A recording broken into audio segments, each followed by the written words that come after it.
How do you set boundaries? A lot of people have trouble setting boundaries, and look, realistically, the quality and how good you are at setting boundaries is a reflection of how good your relationships are. If you're not very good at setting boundaries, you're not going to have very good relationships. It's as simple as that. You want to have good relationships, you've got to be good at setting boundaries. How do you set a boundary? It's not overly complicated, but what's more important is the severity. How strong do you set a boundary? Not every boundary is, you better listen to me unless I'm going to shoot you. You know what I mean? It's the severity of the boundary setting, and then also, what do you do after the boundary?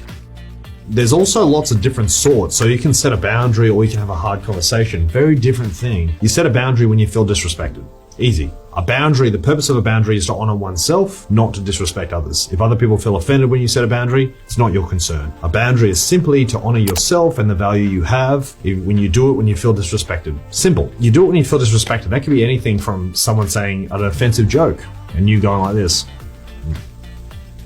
That's a soft boundary. A soft boundary is when you don't say anything and you just use facial expressions, maybe hands expressions going, like that. School teachers are fantastic at soft boundaries. They go, and their face says, "Did you just say that?" And you go, zip. You know the look I'm talking about. Some people are fantastic at soft boundaries. If you're really good at soft boundaries, you actually don't ever need to have a hard boundary unless you're dealing with someone who you shouldn't be dealing with. A lot of people think, well, I need to really become good at setting boundaries. How many boundaries do you think you need to set with your ideal partner? Not that many. Not that many, really. If you think, I need to set tons of boundaries with my ideal partner, they're not your ideal partner. At best, your ideal partner will need some soft boundaries and a lot of nurturing the behavior you want to see. If you need to really set really hard boundaries with your ideal partner, they're not your ideal partner, and they're probably a fairly toxic person who shouldn't be in your life anyway. We've all been there. Don't do that. So at most, you should be setting soft boundaries. A medium boundary would be something like they say an offensive joke or call you a name, trying to banter or tease you, and you go,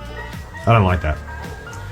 Hey, you see that new ice cream shop downtown? It's really cool. That's a boundary. That's how you set a normal boundary, a nice medium boundary. You stood up for yourself? No, I don't like that. Change the subject and change the emotion. Some people can change the subject, but they don't change the emotion. The emotion's the important part. If you change the subject, but you're still angry, they're going to sense that, and then they're going to start defending themselves in their head. You got less than 5 seconds. You have about 3 seconds. That's it. If it takes you longer than 3 seconds to set a boundary, they start defending themselves in their head. And when they start defending themselves, what thoughts go through their head? It wasn't that serious. Why are they being so harsh? Man, this person's, they're so extreme. They're so sensitive. They start defending themselves, and the boundary's gone. That's why you got to do it quick. So quick that they don't defend themselves in their brain, and then you quickly change the subject. No, don't do that. Hey, what's that over there? And you change the subject and the emotion. So their subconscious just goes, oh, don't do that. What's over there? And they've passed the stage. That's the best way to do it. And the trick is doing it fast. Don't go up to them and say, do you know last week when you said that made me feel really bad. You took way too long, and you're making a conversation out of it, and it turns into a lecture. You're lecturing them at that point, which is not a boundary at all. You got to be really on the ball,